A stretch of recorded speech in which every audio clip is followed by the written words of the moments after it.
morning, students. It's good to get back to the online class.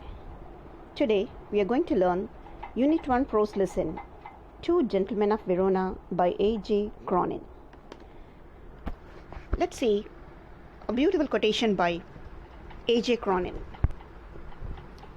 Nothing is more limiting than a closed circle of acquaintanceship where every avenue of conversation has been explored and social exchanges are fixed in a known routine. Let's see some more about the author. A.J. Cronin was born on 19th July 1896. He was a Scottish physician as well as novelist. His parents, Jessie Cronin and Patrick Cronin. He enjoyed sports and he was a good athlete and golfer. He got scholarship to study medicine and served as a doctor in many places. Not only that, he wrote many novels, short stories and essays. The famous books are Hatter's Castle, The Star Looked Down, The Citadel. And not only that, Cronin's books were not only bestsellers, but some of them, as The Citadel and The Keys of the Kingdom, were made into successful films and were adapted for a long-running BBC radio and TV series.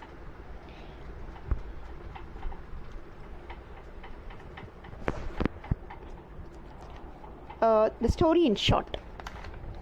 A.J. Cronin was a Scottish novelist, dramatist, and physician. As a doctor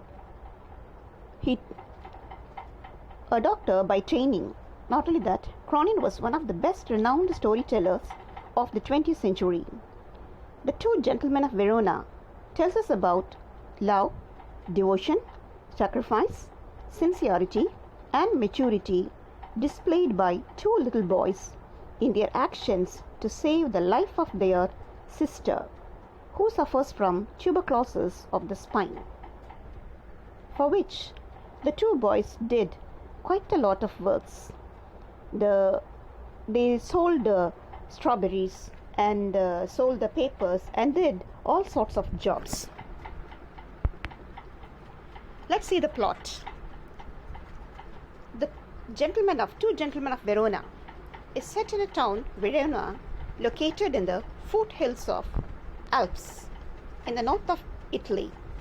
Verona, a place of immense beauty and the birthplace of Shakespeare's play Romeo and Juliet, is famous for its medieval architecture and Juliet's tomb.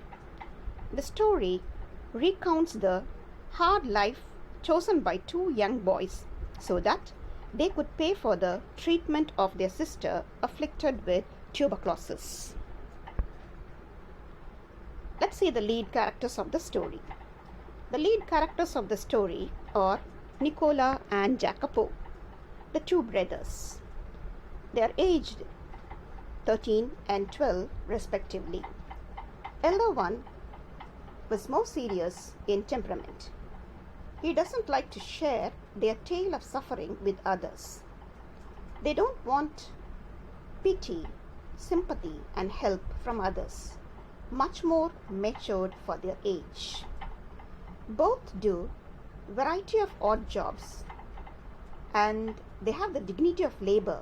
Not only that, they don't consider any work beneath their dignity. You can see here in the slide, selling the paper, selling strawberries, even they shine the shoes. Here we are going to see about their sister. That is, let's see about their sister Lucia.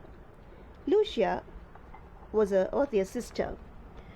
They never gave up their mind in giving treatment to their sister. They took care of their sister who was suffering from tuberculosis. So they took her to the hospital where they are given the treatment and the money they earned by doing odd jobs. Let's see the background of the boys. The boys belonged to a rich family once. Father was killed in the Second World War bombing. The boy's dad was killed in the early part of the war, in the Second World War. Their house was reduced to ashes. The boys joined the resistance movement and served as spies. After they got freed from Germans, they returned to their sister with TB, tuberculosis. After the war, everything was costly. The hospital wanted weekly payment for her treatment. She said that the boys brought the payment regularly with whatever work they did. Of course, they earned money by doing different jobs, where their usual meal was only black bread and figs. Now let's see the justification of the title.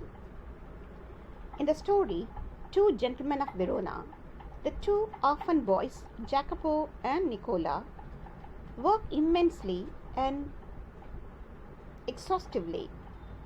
They shine shoes, sell newspapers, and run errands for the sake of the treatment of their sister. They showcase an unusual devotion towards their work and family. They give an outrageous example of love, care, emotion, and nobility.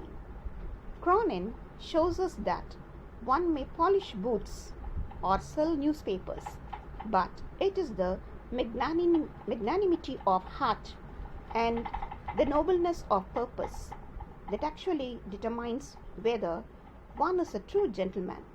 Hence, sarcastically, the title is quite justified. Is that not so? So, children, in this class, you were just given a short intro to the lesson. Thank you. Let us see in the next class. Thank you, children.